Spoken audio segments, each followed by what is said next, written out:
Hello, everybody. Thank you for stopping by. This is Michael with WriterSanctuary, and tonight I have Ian Thomas Healy with me, not the Australian cricket player. So I take it you've heard someone has pointed out some things in the past. Yeah, I didn't originally intend to use my middle name as my author name, but Ian Andrew Healy is much more famous than I am, and Nope. it's an Australian cricket guy. And so it occurred to me that I couldn't just use Ian Healy because every search would lead to him. So Ian Thomas Healy, and that's me. Hi, Well, everybody.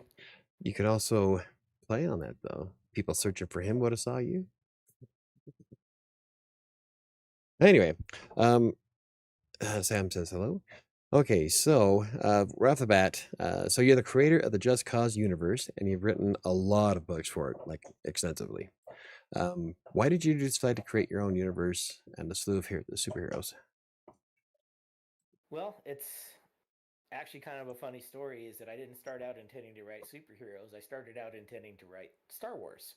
Oh, I was young and dumb and I didn't know any better, and I thought, well, that was just something you could do.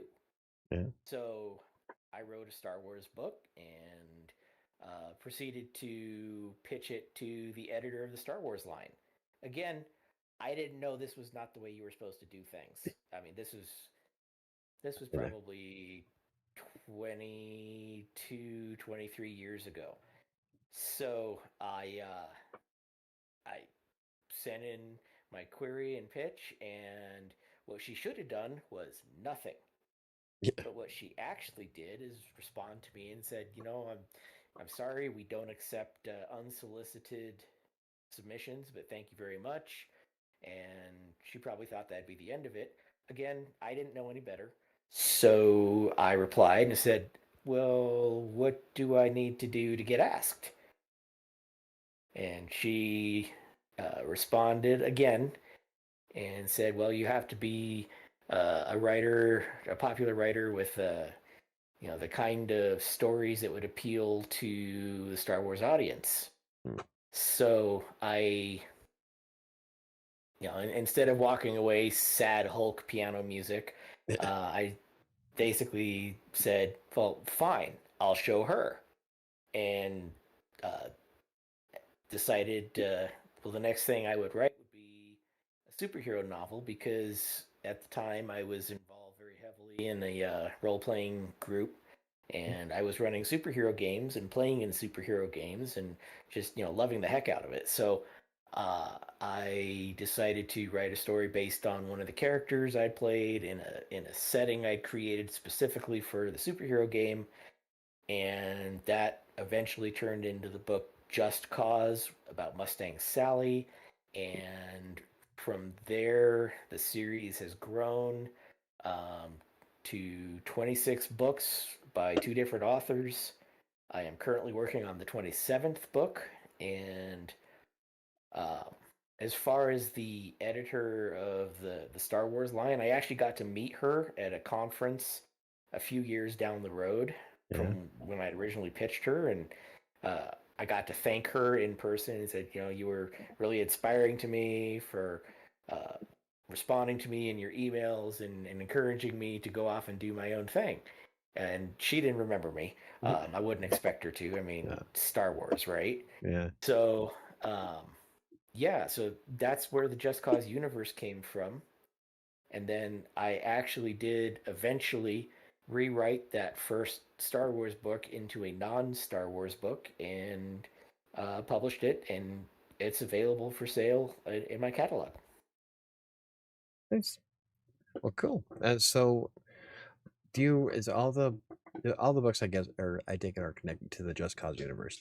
Do you like do crossovers and stuff like that with them? Your superheroes Yeah, um, going for an end so game type thing at the end?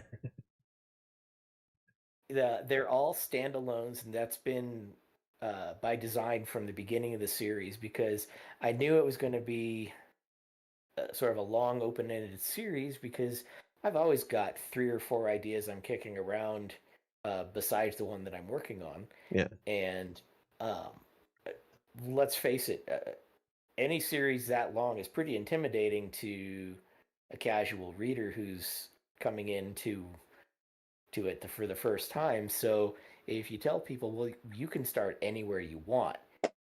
If you're really interested in this book, the Lion and the Five Deadly Serpents, it's a martial arts adventure that takes place in 1980. You don't have to have read 7 books ahead of it. Yeah. You can start right in with that one. So it makes it accessible. Well, that's cool.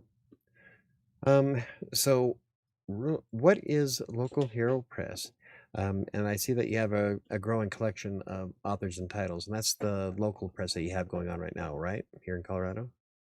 Well, it's a small micro press. I am the CEO, publisher, head chef, and chief bottle washer, and I decided when I first started doing this that I wanted to do it under an imprint instead of under my own name, because there would be the possibility that I might extend invitations for submissions or for other authors to write for me in the future, which I did do eventually. There's another author named Adrian Delwo who's written 2 books for the Just Cause universe and is working on a third. Cool. And then I've published a few other things, some collections of short stories called The Good Fight, which was done through a defunct organization that was kind of analogous to the Science Fiction Writers Association, but for superhero authors. And we put out some collections of short stories, and one of them is still available online. It's called The Good Fight, and it's a free download. Cool. Yeah, I saw some of the things on your guys' website. If anybody's curious, I do have the link to Local Hero Press LLC is in the link in the description down below.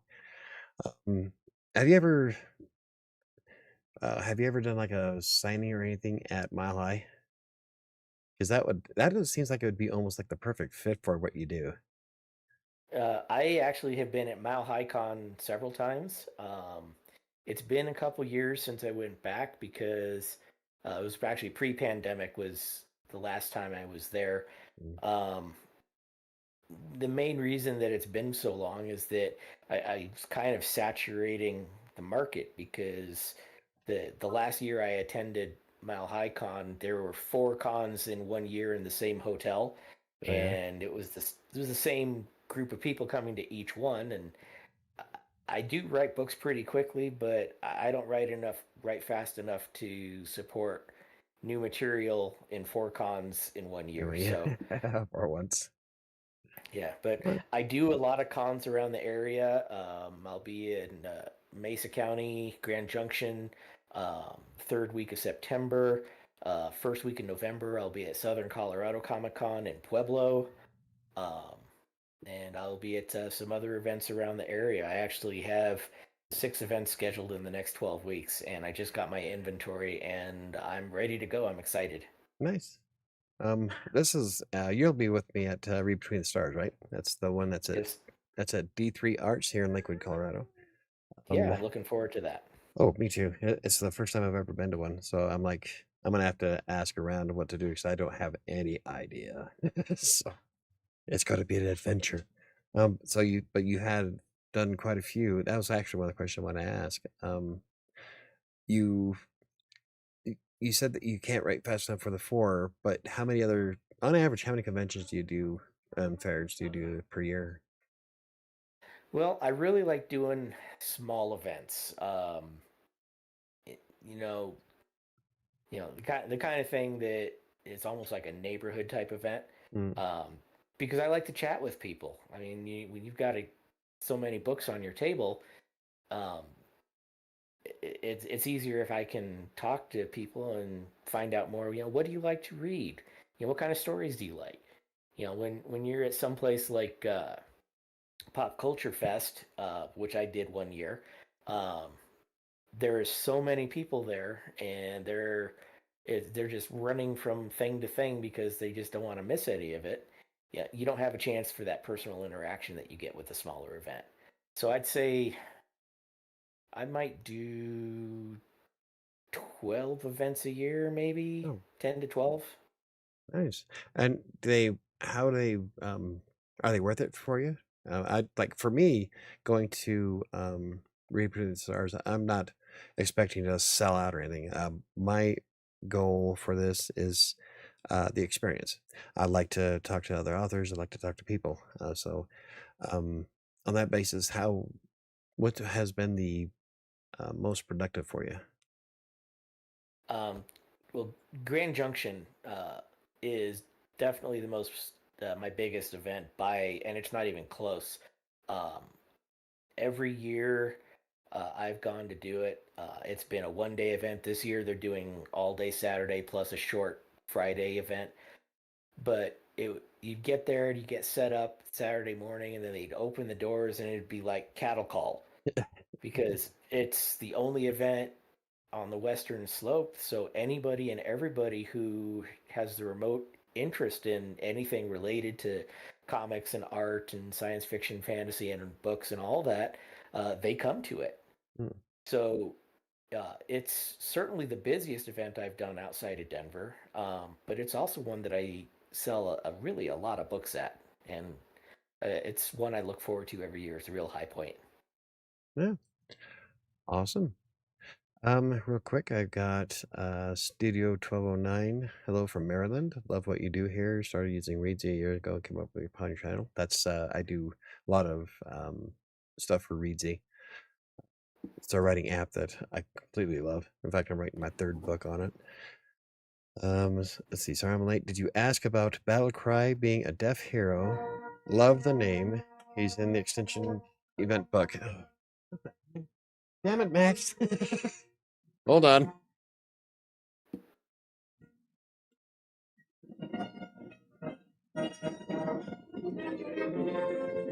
Oh, she Cat turned it on. problems, am I right? Can't remember how to turn it off.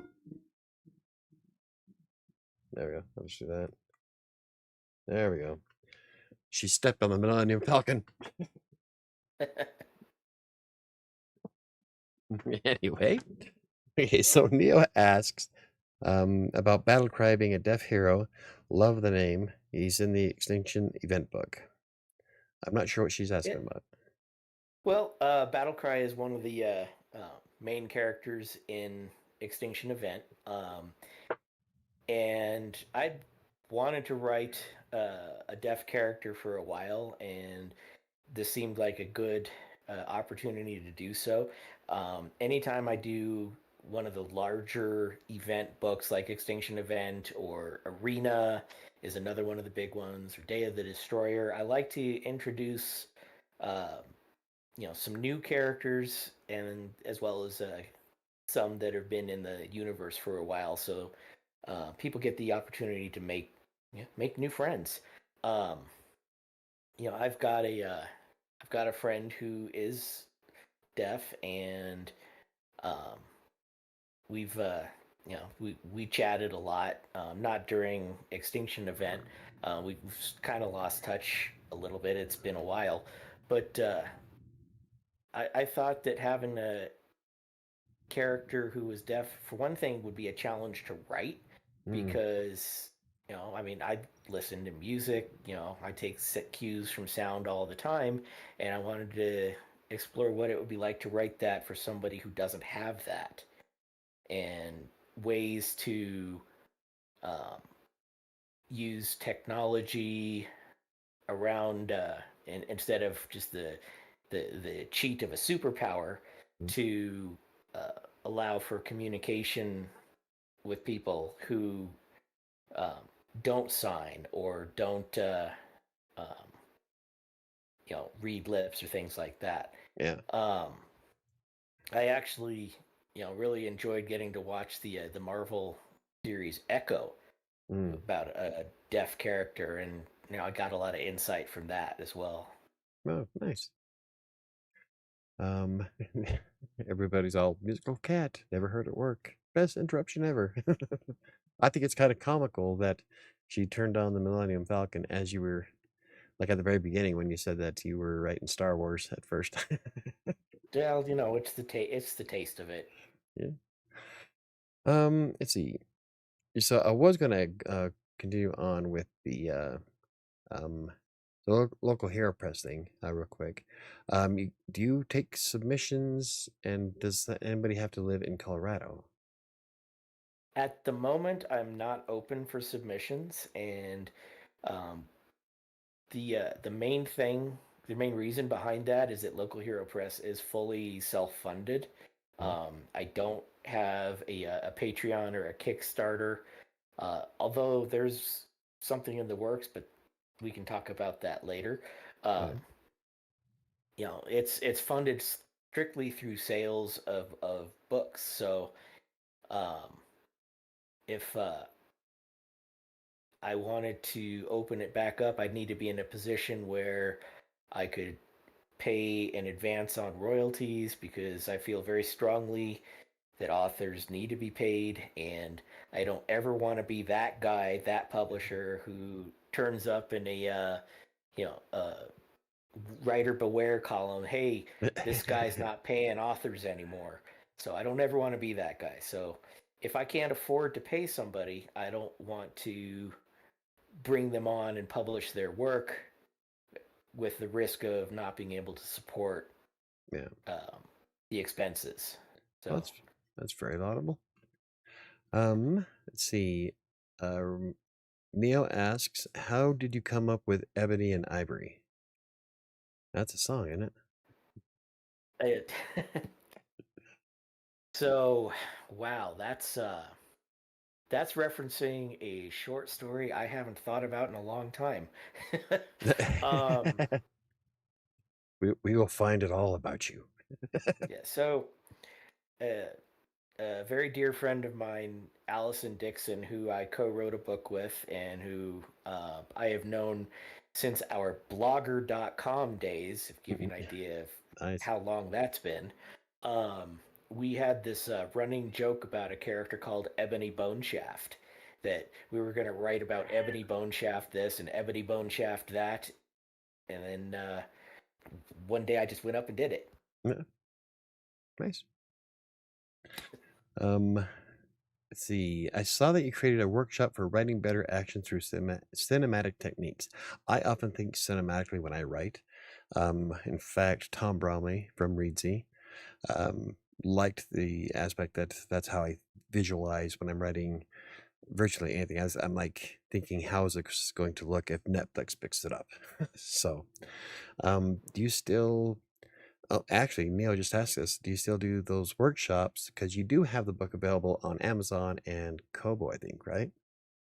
It's actually available wide. Right. Any online retailer would have it. And I haven't done one of those workshops in a great many years just because um, there hasn't really been a group asking me to come in and do it. Um, I mean, the book itself, it's real short, it's small, it's a 99-cent download, and I wouldn't expect to ever charge more than that for it. And um, it's basically how I write um, action because it's been commented upon for a long time that I write really good action scenes, and when people were asking, well, how do you do it, and I had to stop and think, well, how do I do it? And that's what turned into this book, is that I write like I'm directing a movie, and Yeah. You're so it's it's very cinematic, and I figure if I can help other people to get past that hump of yeah, I love writing dialogue and I love writing description. And then I come to a fight scene and I just kind of freeze up because I don't know what to do. If I can help people get past that and write their books, well, that's wonderful. I'm glad to help people like that. it's awesome. I used to think I was weird because of I would think cinematically when I write. And then I found out that Andy Maslin, or an author in Great Britain, does the exact same thing. And so when I was looking up your stuff, I saw that you also did. I'm like, oh, cool. I'm in good company. I just thought I was a weirdo. Um, Well, you might be, but we're not judging here. It's a judgment yeah, free zone. all right. Um, Oh, so is there hmm, when you're thinking about it cinematically, like what kind of is there any way you can give an example of, or is it one of those things where it depends on the moment? Well, it depends on a moment. One of the things that is really important in my mind when you're putting together an action scene is blocking it out, is to actually, figure out point A, point B, you know, the two characters, say you have two characters who are in a fight in a warehouse, and okay, so where are they fighting? Okay, well, we're gonna have them fight up on the gantries because that's exciting. Hmm. There's the risk they could fall. There's railings that they can swing around, and there's a crane that might move back and forth. And so, maybe they fight across the gantry, and then one of them turns on the crane, so the bridge crane starts rolling across, and it's threatening both of them, and they have to get out of the way of it. And maybe one of them swings underneath the gantry, and another one jumps up and rides on top of the crane. So it's planning things out like you're blocking out a scene. Part of that comes from my theater background too. I was in theater in high Oh, nice. school, and so blocking a scene and stage directions, that's all part of this. Yeah, I could relate to that. That's awesome. Then you just hear one of them say "high ground." Sorry, sorry. Anyway, let's see.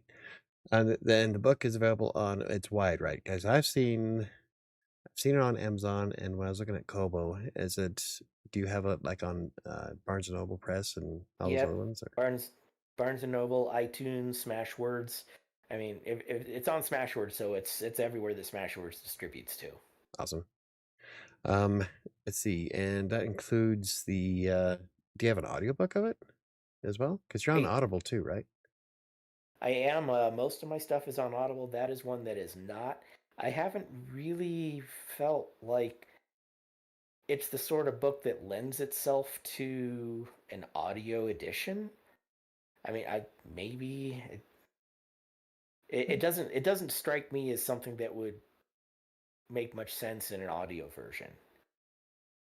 But it could Um. also be that I feel like I don't want to spend the money to produce one for it, for Well, something yeah. that's that short and 99 cents, and I don't really want somebody to, well, I don't want to say waste a credit, but um I mean, I'm on Audible. I don't like to use a credit for something short. Hmm. That's a good point. Speaking of which, how much preparation goes into doing an audiobook? Well, for me, very little. It's So you just because hire I the. don't.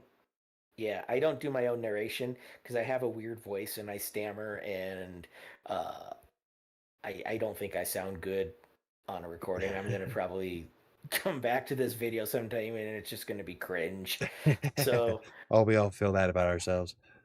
yeah, so I'll I'll audition narrators, and once I set up a deal with the narrator, then the extent of my participation is to review the chapters as they complete them, give them any notes if there's something I need them to re-record or fix or whatever, and then they do all the hard work. Yeah. How long does it usually take to get a book on Audible? um if you've got a good narrator who works efficiently, um, they can actually get the a book done in maybe, at least my experience has been a couple weeks. But the narrator that I worked with most frequently, she had, I believe, a second job, so it was working around her availability, and not everybody can narrate for 8, 10, 12 hours a day, Yeah. and that your voice only goes so Yeah. far. Yeah. I know. I've done a few on YouTube on my own. Only so much you can do in 4.5 hours. Studio says, I'm not familiar with your work, but I just went to Amazon. Quite a collection. Are you writing in the genre of, say, PK Dick? Not sure who that is. Oh, did we lose you? Phil, Oh. We're having technical difficulties here. Here. Are you there? Can you? I am here. Can you hear me? Oh, I can hear you. There we go. Oh, Okay. getting a little bit there. Yeah. Hello. There we go. Okay, now you're back. I was thinking maybe Philip K. Dick is who they mean. Could be. But I'm not sure. But do you most of your stuff is superhero, and you do have some fantasy stuff. I do have 4 fantasies. Two of them are part of a Western duology called Pariah of Virigo. That would be Pariah's Moon and Pariah's War. That's basically a fantasy world with elves and dwarves, but advanced to the era of the Old West. So Oh, I've got nice. elven gunslingers and Cool. dwarf red railroads and so on. Right on. And Neo says airship lies and spaceship western. I'm not sure what she means by that. so Airship Lies is a collection of Western themed steampunk short stories Ooh. that most steampunk takes place in London, Great Britain, thereabouts. My steampunk stuff takes place in the West because I'm most familiar with that. And there is a short story in there that serves as a prequel story to the book that Allison Dixon and I wrote together called The Oil Man's Daughter, which is an alternate history steampunk space opera. Oh, nice. So there are steam powered ships flying in near Earth orbit and firing cannons at each other. I promise it's very cool. It sounds cool. And there's space pirates and atomic powered locomotives in orbit, and I mean it's Cool. just cool. We had a lot of fun putting that together. Nice. I just I'm editing dark western. It's my first time ever writing a western, so it was a lot of fun. So that sounds like something I'd probably groove on. Let's see. Neil asks. Neil's on the ball here. How did you come up with Horde? Okay, so a little backstory. I have done NaNoWriMo a lot of times, 15 or 16. I lost count. Yeah. But Horde, almost without fail, all of my NaNoWriMo books have been just goofy, just weird, crazy, wacky stuff. Horde was one of the last times I did NaNoWriMo, and I started it. And my whole premise was what happens if the orcs, like in a world like Lord of the Rings, and after the Ring Wars are over and the good guys won, and 20 years have gone by and nobody's asked the orcs to go do anything. What have they been doing for 20 years? Well, besides polishing their helmets underground and waiting for somebody to hire them. And then I thought, well, let's have a couple of brothers decide that they want to go out and have a quest of their own, and maybe they get to go be famous and have pleasures of the flesh and all that. So um, that's where Horde came from, and it's I think it's the best fantasy that I've written. I think it is extremely funny. The audiobook is chef's kiss. It is perfect. It is definitely the best audiobook in my entire catalog. And if you like the idea of like the opening narration to Lord of the Rings, then you would absolutely love the guy who narrates Horde. It's fantastic. Nice. Yeah, I was going to ask about NaNoWriMo because I saw that you've done it for 15 years. It's according to the bio that you had. And you've hit your writing goals, the 50,000. This was for November, right? Yeah, it's 50,000 words from November 1st to November 30th. And then, so every year you just like I'm gonna write something fun. Yeah, pretty much. I think, I mean, probably a third of my catalog is books that started out as NaNoWriMo projects. So Nice. I've eventually developed all of them at some point, except for one that shall remain nameless and Oh, will never ever see the light of day because it is terrible. we all have those. The We shed. all have those. Stereo asks, as publisher, I'm learning about self-publishing, and would you recommend Draft to Digital? Have you ever used Draft to Digital? So I did a little bit with Draft to Digital before they acquired Smashwords.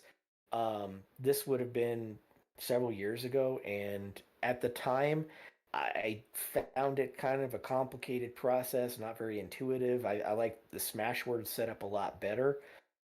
Now that they've acquired Smashwords, I still do all the uploads through Smashwords, and eventually I know they're going to integrate the two, and I'll learn how to do it because I want my books to be wide.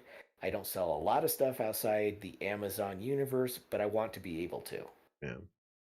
Well, I've tried using Draft to Digital with my first book, A Freelancer's Tale, and I just never marketed it, so it's just sitting there. But I guess I prefer to control all the uploads myself. So I created my own Amazon account, my own Barnes and Noble account. I am on Smashwords, and what's the other one? It starts with an L.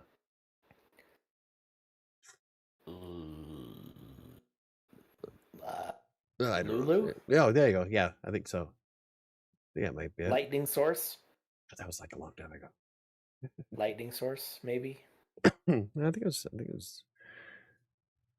No.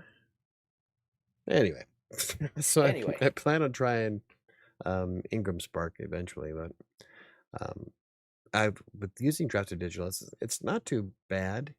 It does take some time for some platforms to pick up. Like I think it took, God, it was like a week overdue for Kobo to finally add my book to it, and there was two that still says it's waiting for them.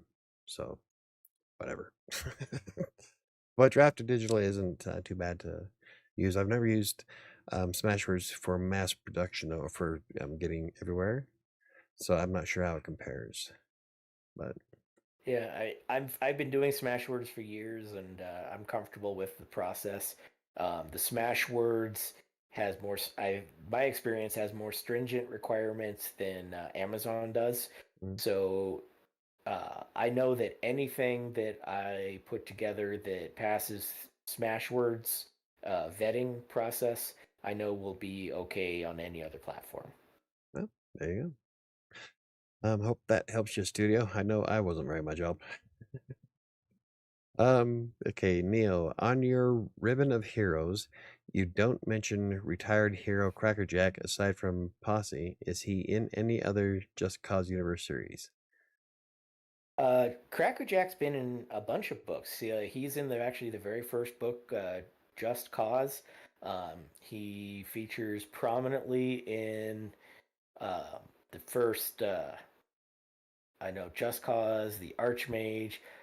He features in Deep Six. He's got an important role, especially because Deep Six essentially is the first part of a story that the second part takes place 20 years later in Posse. He is in Castles as uh, Sally's second in command of the brand new Just Cause New York team. But he does retire at after that. So, um, yeah, he's been around a while. Cool. Hopefully that answers you, Neil. Yeah, I Um, should really have a Wikipedia for all this to keep track of it because oh yeah. See, eventually I'm going to start forgetting it. yeah, you got to build a Wikipedia for you can slap it on um your website for the local hero press. Yeah, it Big just ass takes time, Wikipedia.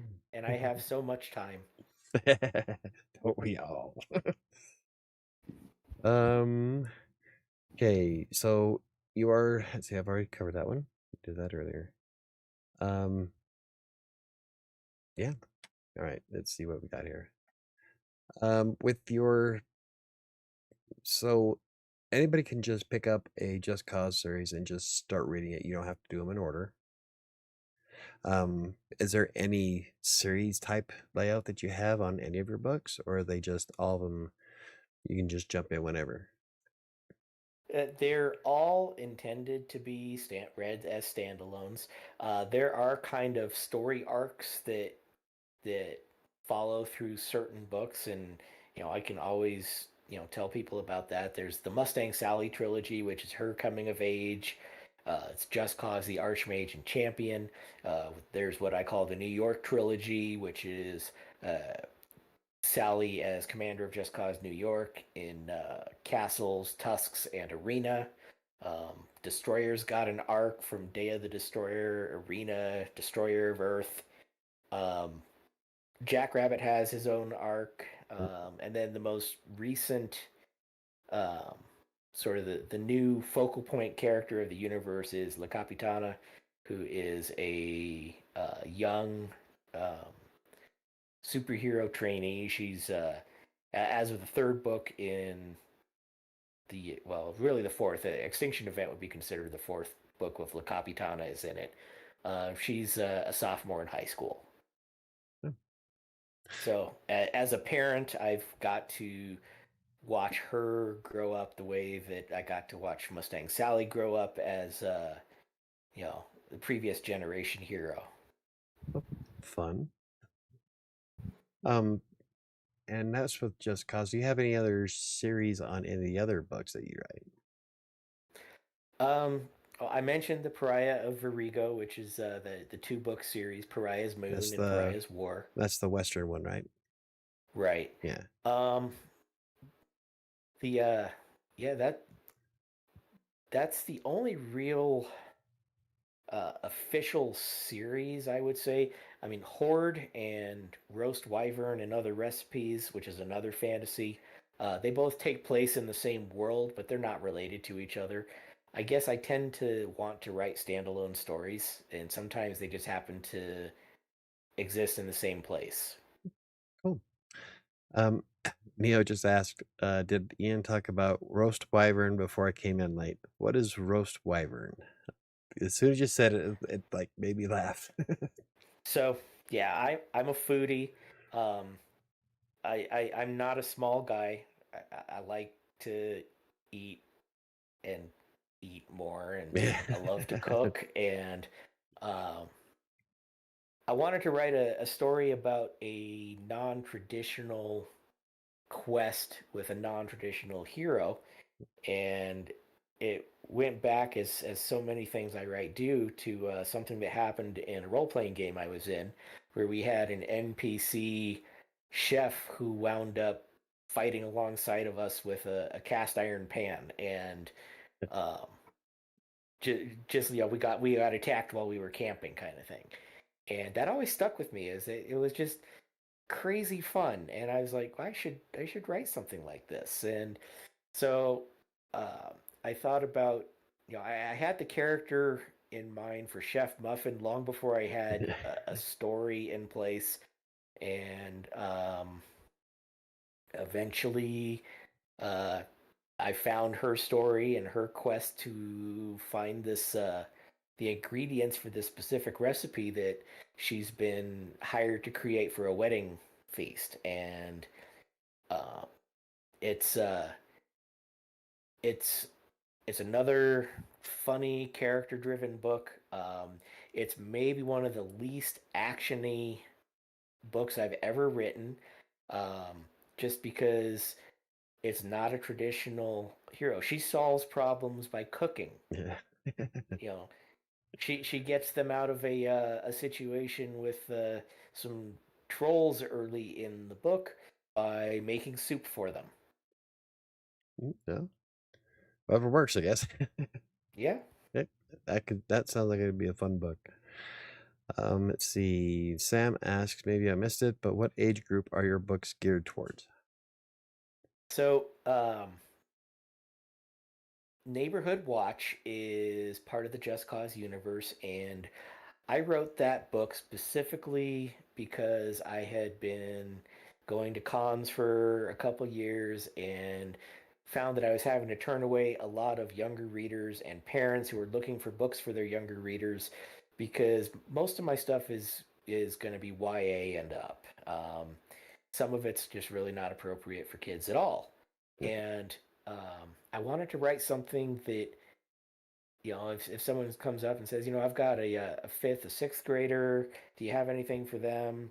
You know, and I can show them the Neighborhood Watch, and I'm really glad I wrote it because that's the first La Capitana book. It's about seventh grade superheroes, and it is at the events I go to, it is my best seller, and it's not even close. Wow, It I can sell, I might sell one or two of another book, and I'll sell six or eight of those. nice.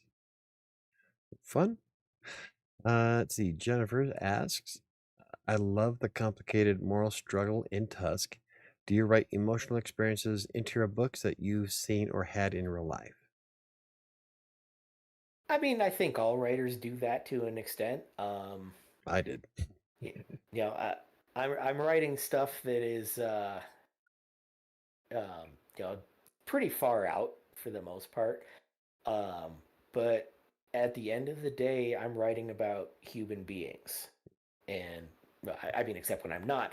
But Yeah. I'm writing about people, and um, I've had a lot of discussions with other authors who write superheroes, and especially the more inexperienced writers.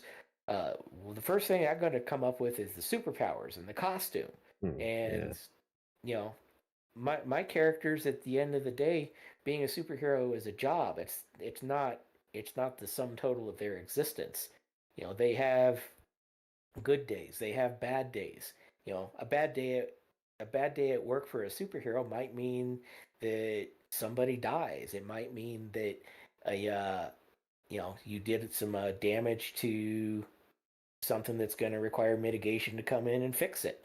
You know, it could also mean that you got yelled at because you didn't file your report on time, or you had a bad day at training and you know, you screwed up all of your training sessions. You know, they're normal people. They have loves and dreams and goals and hopes and fears, and at the end of the day, that's what they are. Yeah. My books are still good stories even without superpowers, and that's for me one of the things that is important is that these characters feel real to the people who are reading them. They're relatable, Yeah. you know. Cool. Studio says, I have an obsession with cooking when I can't write or am blocked. Um, I guess I was talking about when your roasted wyvern, which I've got to make a note.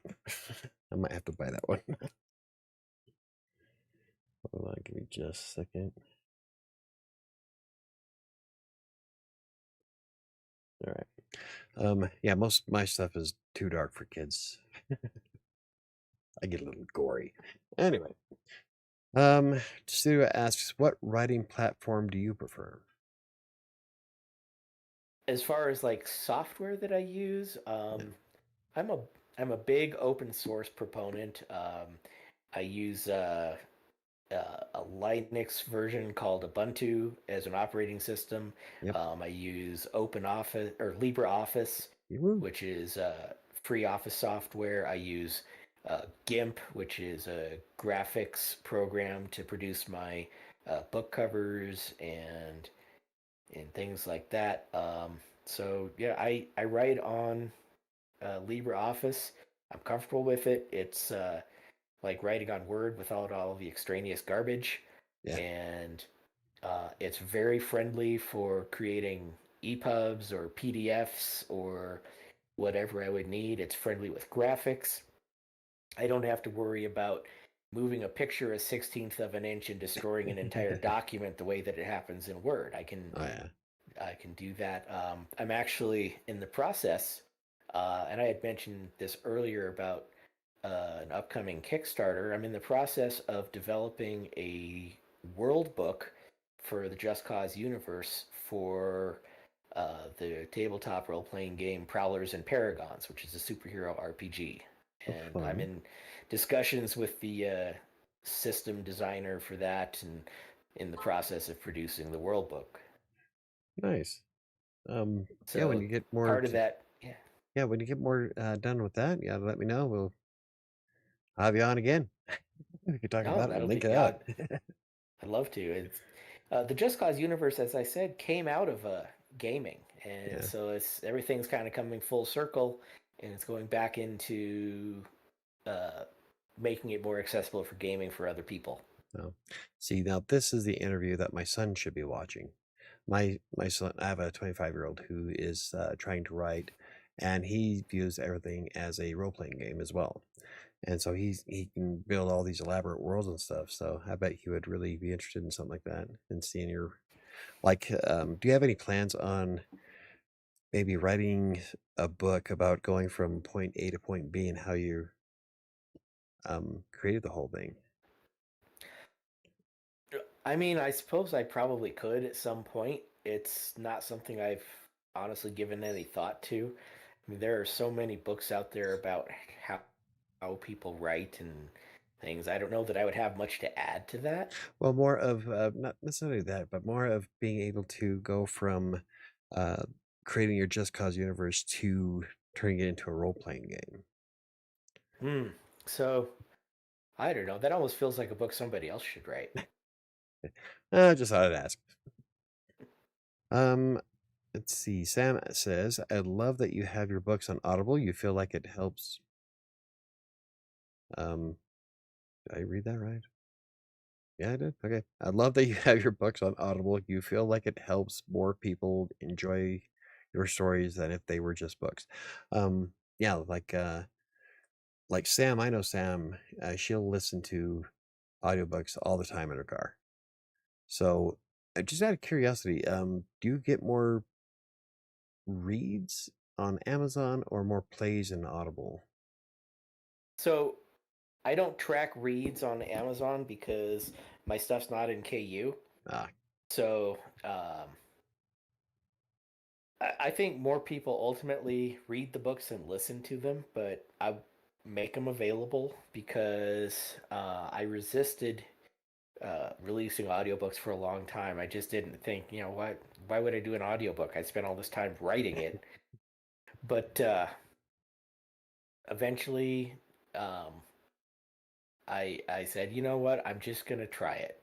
And that first audiobook production, I can't tell you how much I enjoyed listening to having stuff read to me. nice. And it was within, you know, 2 weeks I had an Audible account, and I was listening to audiobooks myself, and I was like, this is what I have been missing because I am a slow reader, Mm, and it is very hard for me to read for pleasure because I've spent so long writing and editing my own work and editing work for other people who I've helped out, and that I tend to read everything with an editor's eye, mm, and it's hard to turn that off. But yeah. when I listen to an audiobook, I can kind of put that part of my brain uh, off to the side and just listen to the story and enjoy it. So uh, I'm glad that I got into audiobooks, and I probably would never have done any of my own if I hadn't realized how much I was missing. So I'm really glad that I did. Well, I think you talked me into it. I was kind of on the fence about doing it myself, but like, that might be something worthwhile. Let's see. Oh, let's see. Studio said, "Thanks, gentlemen. I have to get back to writing. Excellent interview by me. Thank you very much." Don't forget Well, that thank you. if you want to learn more about Ian, I have his link tree in the description down below, as well as the link to his Amazon account. But the only reason why I link to Amazon is because it's the most popular platform, but he's also widely published on quite a few other things. Do you have a list of all the stuff you're published on, or do you just like say, "I'm good. I don't need to memorize everything"? So, easiest thing is that my stuff's available on Amazon, Barnes and Noble, iTunes, Kobo, and Kobo Plus for anybody who subscribes to that. Highly recommend it.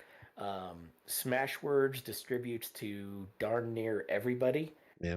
A whole lot of places you've never heard of. They distribute to libraries. So Well, if you like getting your ebooks at a library and you check and my stuff isn't there, you can ask them and they can get it. nice. And this is through Smashwords, right? Yeah. And then all of my books are also available in print and most of them in audio. Nice. Yeah, and I've got so like I said, his link tree is there, and that links to damn near everything you've got. Except the only thing that's not on your link tree is your local hero press. Was that on purpose, Um, or did you run out of space? no, I mean, I could add it on there. I keep going back and forth whether or not I want to try selling books direct through local hero press. And the main reason that um, I don't is that it's adding a layer of complication and monitoring and website savvy that I just don't have and don't really want to take the time to invest in when there's already so many other ways for people to get their books. Yeah. And I'll have to check because I was pretty sure that Local Hero is on there somewhere, but it may be further down the list. Ah. Yeah, I didn't see it. I had to Google it, Well, but maybe I can put that in real quick here while we're chatting. um, but yeah, I'm really excited. You brought up quite a few books that I'm kind of interested in buying now. What are you going to be bringing with you to read between the stars? Pretty much what I've got in stock, and I mean, I have my sort of my regular table display that I set up, and I figure give people the choices, and if they're like, well, where do I start? Then I launch into the, well, tell me what kind of stories you like. What do you like to read? Uh-huh. I'll help you figure out something. All right, I'm gonna have to wait till then. 'Cause I'd rather buy direct from authors than give Amazon fees money. Well, we appreciate it. Um, so don't forget that Ian and I, as well as um, most of the people I'll be interviewing for the next 2 months, will be at Read Between the Stars on October 20th at D3 Arts in Lakewood, Colorado at noon on Sunday. Cat. Let's see. Is there anything else I want to? Oh, I have to ask because I ask everybody this question because it makes me cringe every time I think of it. What are your thoughts of using TikTok to promote your books? I don't have a TikTok Oh, account. oh there you go. I don't really want one. Yeah, I'm basically I'm Grandpa Simpson shaking his fist and shouting at the clouds. That's right? me. I'm you know I'm I'm 52 years old, and you know what am I going to do with these TikToks and YouTubes and Instagrams? Yeah. I'm barely getting out of the Facebook. Now that I've kind of aged out of Facebook, because all the boomers are there, and I'm spending the bulk of my social media time on Threads, and I enjoy Yeah. it. I I highly recommend it for anybody who's not there. Oh yeah. If in fact you can catch us both on Threads. His Threads account is on the link tree that's in the description down below. Mine is Writer.Sanctuary. And I found that Threads has been so much more interactive than Twitter ever was. Like I could it just seems like there's far more communication and less trolling and bots by far. Um it's always been way more engaging on Threads, I think. Um what would you well, obviously if you're using more time on Threads, do you even like me, I have a Twitter account, but most of my stuff that I have to Twitter is fed through automatic services like Buffer, or my website will automatically post stuff to Twitter when I publish. I rarely ever get on Twitter. Yeah, Um, Twitter's a garbage fire, and I when Musk bought it and turned it into the shitstorm that it is now, um, I thought real hard whether or not I wanted to keep my accounts. ultimately I decided to keep them because the last thing I want is for somebody else to steal my account and start posting Yeah, horrible shit with my name on it. yeah. So um, I put up like maybe one post a month or something there. Just usually I'm copying something from a book funnel promo. Well, I've got a couple of I guess you can call them friends, people I met on Twitter that a lot of them did follow me over to Threads, but there's some that are kind of on the higher up on the food chain of certain things that I don't want to lose contact with that aren't on Threads. So I have to keep my Twitter open. So, um, KDC says, "Let's go, Grandpa Simpson. I agree. TikTok is overrated." Well, so the only reason why I created a TikTok account is because so many authors I talk to say that they promote their book on TikTok and they actually do decent sales. And so I'm like, oh, I really don't want to. I suck at marketing anyway. So I was like, all right, let's create a TikTok account, haven't made a single video, and it's been 3 months. Yeah, I just don't have the spoons for it. Oh You my know, God. You're the second person that has ever used that phrase that I know of. Is that like a Colorado thing and I'm just missing out or what? I think it's a neurodivergent thing. I don't think I really code as neurodivergent. I mean, I suppose I'm a writer. Most of us probably do at some level, but I really like the terminology, the shorthand of just, you know, I have my spoons and they're in a row, and I don't have enough spoons to have one for TikTok. Yeah, there you go. I like I barely can keep my YouTube going. Why the hell would I do TikTok?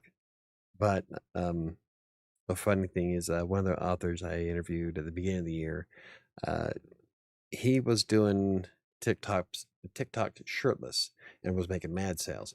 He decides not to, and then it stopped. He said he was no longer going to be doing shirtless TikToks anymore. Like shortly after the interview, he's doing them again. Like whatever works, dude. Anyway, I didn't mean to throw you under the bus. That's okay. KDC is an extension of Instagram. Oh, he didn't know what Threads was. Okay. Yeah, Threads is connected to Instagram. If you go to either one of our Instagram accounts, there'll be like a little icon at the top where you can go access the Threads account. So It's like what Twitter used to be before it yeah. became much, much worse. Oh yeah. God, Twitter used to be so much fun back in like 2014.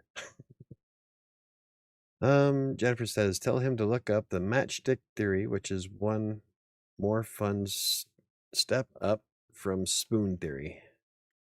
Oh, matchstick theory versus spoon theory. Don't know what that is. Alrighty. Anywho, does anybody have any questions, comments, concerns before we wrap this up at 8 o'clock? I would like to thank you very much, Ian. It was a lot of fun. I really can't wait to see you at Read Between the Stars, and I'm definitely going to be bringing some money because I have to get roasted wyvern.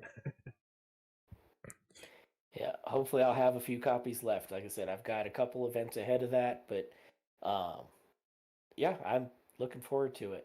And the Western one, the steampunk space Western. What's the name of that one? Uh, that one is Oil Man's Daughter. All right, I'm writing these down so I don't forget because that sounds like something I would like to read. So, Ruby, hope you have those on October 20th. I guess we can wrap this up.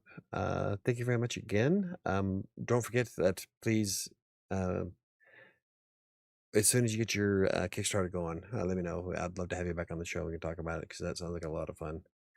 And Oh yeah, I'm excited. I know quite a few people who would really like to see that. So um, we can do that as soon as you get going. So Okay. thank you very much. And no questions. Everybody's good. Um, Unfortunately, we have to wait 30 seconds for YouTube to catch up because YouTube is a No. YouTube.